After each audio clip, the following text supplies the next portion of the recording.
ये हैं अक्सा, जिन्होंने अपने छोटे भाई की जान बचाने के लिए अपनी जान की परवाह ना करते हुए अपना एक गुर्दा छोटे भाई को देकर बहन भाई के रिश्ते को और भी मजबूत कर दिया। जब उसको ले जा रहे थे तदफीन के लिए उसकी, तो मैंने उससे आखिरी यही बात की, अभी भी तुम्हें मुझसे कुछ लेना है और तुम्हारी जान बच सकती है तो मैं देने के लिए तैयार हूँ। तुम उठ जाओ, तुम वापस आ जाओ।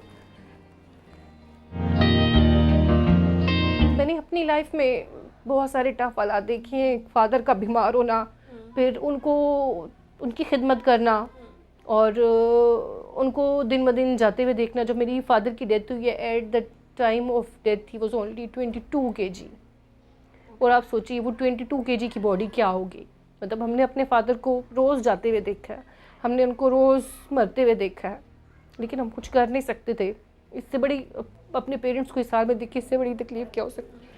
फिर वो चले गए और मैंने उनसे वादा किया था कि जो भी है ना वो सब मैं पूरा करूँगी और मैं कभी पीछे नहीं हटूँगी, चाहे वो कुछ भी हो।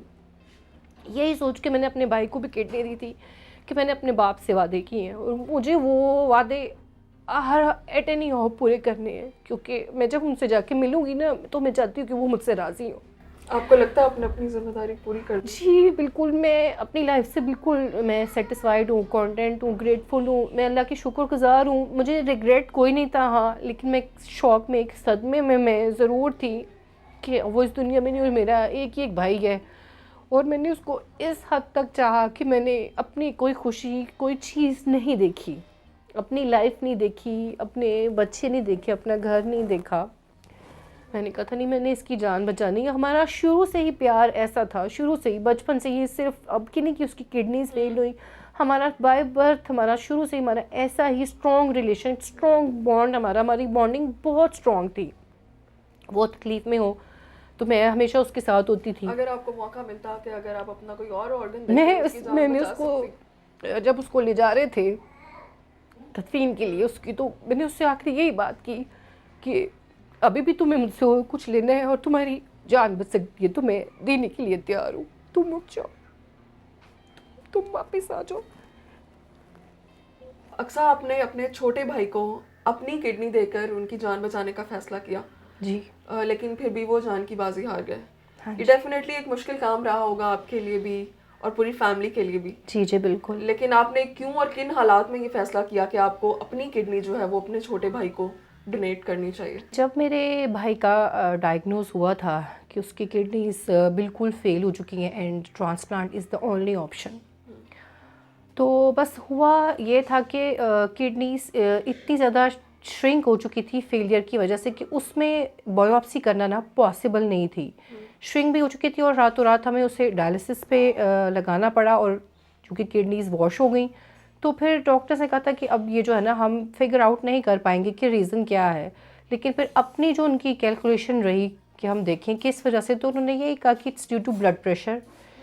पॉसिबिलिटी ये है कि ब्लड प्रेशर से इसकी किडनीज फेल हो गई हैं और अब ट्रांसप्लांट एक वाहिद ऑप्शन है। अच्छा अक्सर ये बताइएगा कि जी जी कितना मुश्किल फैसला था जी आपके लिए और कितना मुश्किल वक्त था आपके लिए? बिल्कुल, बहुत मुश्किल वक्त था, बहुत मुश्किल वक्त था, क्योंकि मेरा एक तो मतलब एक ही भाई था, फादर की भी डेथ हो चुकी थी, बीएस मैथ्सकॉम उसका कंप्लीट हो गया, उसने 4 साल सुपीरियर में जॉब की।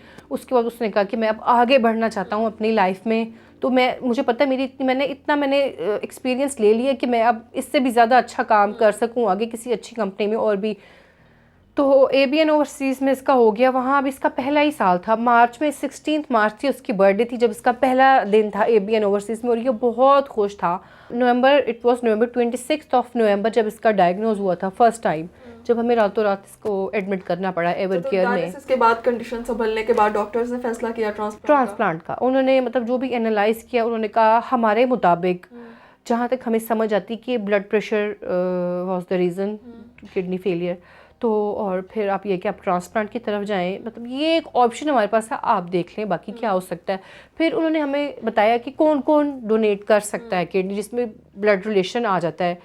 तो उसमें फिर ब्लड रिलेशन में तो मैं एक ही बहन थी और अम्मी थी। तो फिर अम्मी ने सबसे पहले कहा कि मैं दूंगी। तो क्योंकि अम्मी का ये था कि अम्मी ऑलरेडी ब्लड प्रेशर की पेशेंट थी, लेकिन फिर भी उन्होंने कहा कि नहीं, मैं टेस्टिंग के लिए जाऊंगी, मैं ट्रायल के लिए जाऊंगी, फिर देखते हैं क्या होता है। मुझे पूरे यकीन है कि मेरा हो जाएगा। तो पहला अभी जो पढ़ाओ था टेस्टिंग का, उसमें जैसी रिपोर्ट से ही तो डॉक्टर्स ने कहा कि नहीं, आप नहीं दे सकती क्योंकि आपको खुद ब्लड प्रेशर की पेशेंट है, आप किडनी देंगी वो सिर्फ 5 to 6 मंथ चलेंगी और 5 से 6 महीने बाद आप खुद डायलिसिस पे आ सकती हैं, आप किडनी नहीं दे सकती। मेरे भाई ने खुद मुझसे मुंह से नहीं कहा कि तुम मुझे किडनी दो, मुझे डोनेट करो, ना मेरी मदर ने कहा कि आप भाई को डोनेट करो। ये मेरा खुद का, मेरा अपना डिसीजन था। खातून होने के नाते आपकी फैमिली की तरफ से, आप शादीशुदा हैं, ससुराल की तरफ से जी, ऐसा कोई प्रेशर था? बिल्कुल मेरे दिमाग में ये बात आई और जब अम्मी का रिजेक्ट कर दिया तो मैंने कहा कि नहीं, मैं दूंगी। थोड़ा सा स्टार्टिंग में बहुत टफ रहा कि नहीं, तुम देख लो, तुम्हारी बच्चियां तुम्हारी छोटी हैं, तुम आगे अपने घर को कैसे चलाओगी, कैसे करोगी। तो मेरे मुझे बस यही था, मुझे तो ये नहीं पता, ये अल्लाह को पता है, मुझे बस इतना पता है कि मैंने डोनेट करनी है किडनी। आपके भाई ने आपको मना नहीं किया? मेरे भाई ने मुझसे, जब मैंने उसको कहा, मैंने ऐसा हुआ कि जब उसके डायलिसिस हो रहे थे तो जब अम्मी का हुआ कि अम्मी बीच में कि कहा कि नहीं दे सकते, तो बीच में 1 मंथ ऐसे ही गुजरा कि अब कौन देगा, क्या करेगा। तो तब तक मैं अपने हस्बैंड को प्रिपेयर करी थी कि नहीं, मैंने देनी, आप देख लें। तो बीच में ना सब खामोशी सी थी। तो उसकी अभी डायलिसिस हो रहे थे, तो जो डायलिसिस करने वाला होता है वो लगा रहा था, उससे पूछा अच्छा क्या बना आपके ट्रांसप्लांट का, कहता वो बस अम्मी का ना नहीं हुआ, तो अम्मी ने देनी थी, डॉक्टर्स ने रिजेक्ट कर दी। कहता अच्छा तो फिर अब क्या होगा। कहता अब मेरे भाई ना खामोश हो गए। तो मैंने कहा जी मैं दे रही हूँ। तो वो एकदम से ना ऐसे मेरी शक्ल देखता मेरा भाई, तो मुझे कहता नहीं, घर में बात की, किसी से, हारिस से बात की, तुम ऐसे खुद से डिसीजन खुद से ले रही हो, हारिस से तुम्हें इसकी इजाज़त दे दी। तो मैं ना मुस्कुराई। तो मैंने कहा देखो, मैंने देनी है ना, ये मेरा डिसीजन है और मुझे पता है मेरे इस डिसीजन के साथ मेरा अल्लाह है, और तुम रिलैक्स करो। कितना टाइम उन्होंने ट्रांसप्लांट के बाद, कितना टाइम उन्होंने एक हेल्दी लाइफ 15 मंथ्स बिल्कुल अच्छे गुजारे, और बहुत अच्छे गुजारे। अच्छी खुराक, एक्सरसाइज रूटीन अच्छी, टाइम पे मेडिकेशंस, और बहुत अच्छी एक हेल्दी, लगता नहीं था उनको देख के। रूटीन पर वापस आ गई थी? आपको ऐसा लग रहा था सबको? इतनी खुशियों भरी लाइफ हो गई थी ना, अल्हम्दुलिल्लाह, इतनी खुशी और इतनी पॉजिटिविटी, इतनी खुशियाँ थी। 15 मंथ्स गुजरे हैं तो अचानक उसको लगा है कि एक दिन कि मुझे मेरा यूरिन आउटपुट ना कम हो रहा है। तो बस वो फिर 1 मंथ ऐसा हुआ कि जिसमें आपका थोड़ा उसका क्रिएटिनाइन जैसे 0.8 आता था तो 1 हो गया, फिर 1.5 हो गया। तो डॉक्टर ने कहा ऐसी कुछ नॉर्मल इन्फेक्शन या कुछ थोड़ी सी वीकनेस हो जाती है जिसमें वो कुछ ड्रिप्स लगा के या इंजेक्शंस लगा के वो सही हो जाता है। लेकिन इसका ये कि थोड़ा सा बढ़ता गया, फिर क्रिएटिनाइन 2 पे चला गया, फिर डॉक्टर्स ने ड्रिप्स लगाई, वो दोबारा से फिर से हो गया। फिर डॉक्टर्स ने कहा कि अब हमें ना इस ट्रांसप्लांटेड किडनी पे ना बायोप्सी करनी पड़ेगी और हमें देखना पड़ेगा कि ये अब आपके साथ ये इशू क्यों हो रहा है। पहले तो उसकी बायोप्सी नहीं हो सकी थी क्योंकि जो किडनी थी ना वो बिल्कुल पीनट जितनी श्रिंक हो गई थी, और अगले दिन ही डायलिसिस करने पड़े थे। और उसके बाद डॉक्टर से कहता है अगर आप बायोप्सी कराएंगे भी तो फिगर आउट नहीं होगा, तो इसीलिए कोई फ़ायदा नहीं है और ना इतना टाइम है आपके पास कि आप बायोप्सी करें। इतनी बड़ी कुर्बानी दी अपने भाई के लिए कि आप उनकी जान बचा सकेंगी। जी जी, लेकिन उसके बावजूद आप उनकी जान नहीं बचा सके। बिल्कुल। इस चीज़ का कभी कोई रिग्रेट हुआ? इस चीज़ का रिग्रेट जब दोबारा मुझे पता चला था कि भाई को दोबारा से ये इशू हो गया, तो ज़ाहिरी बात है मैं बिल्कुल एक सदमे में चली गई थी। बिल्कुल इसे कंप्लीट एक स्टैचू होता है, ना हंसना, ना खाना, ना पीना, कितनी पता नहीं अब अल्लाह ने क्या रखा, अब फिर से वो इतनी तकलीफ़ में है। लेकिन मैं कहती थी नहीं वो ठीक हो जाएगा, वो पहले भी ठीक हुआ, अब वो फिर ठीक हो जाएगा। तो बस फिर जो वो किडनीज पे थी वो तो विद इन फ्यू मंथ्स वो कम्प्लीटली फेल हो गई।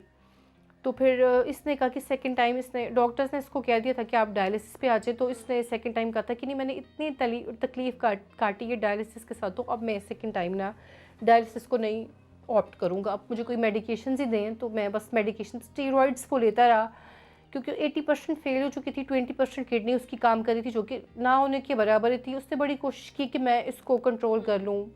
उसने अपना प्लाज्मा फेरेसिस भी कराया जिसमें होता है कि ब्लड से वो आपके एंटीबॉडीज़ आपके निकालते हैं कि वो दोबारा किडनी पे अटैक ना करें। लेकिन कोई भी ट्रीटमेंट ना किसी भी हवाले से उसकी बॉडी पे काम नहीं कर पाया। और 8 जुलाई उसकी जो है फिर डेथ हो गई।